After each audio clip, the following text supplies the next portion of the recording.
আব্দুর রাজাক আবার কে? আব্দুর রাজাক একজন আলেম মানুষ, কথা যদি হাদিসের সাথে মিল খায় মানবো, নইলে আব্দুর রাজাক সাহেবের কথাকে ছুঁড়ে মারবো। এই গতিতে থাকতে হবে। যদি বেশি ভালোবাসেন তখন আমার মন্দটা ভালো হয়ে যাবে। তো মন্দটা ভালো হলে আমি দায়ী না আপনি দায়ী?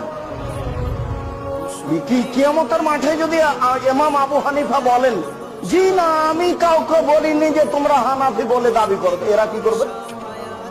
কোটি কোটি মানুষের কি হবে? কোটি কোটি মানুষ 400 হিজরিতে এসে বলছে যে আমি হানাফি, আর উনি তো 150 হিজরিতে মারাই গেছেন। 80 হিজরিতে জন্ম করে জন্ম নিয়ে 150 দুনিয়া থেকে চলে গেছেন, আর 400 হিজরিতে এসে মানুষ বলছে যে আমি হানাফি। এদের কি হবে অবস্থা? এইভাবে যদি আমার নাম দিয়ে বলেন যে আব্দুর রাজাক সাহেব বলেছেন, অতএব এটা করবো, কি হবে? হবেই। তো জবাব কে দিবে? আমি দিব।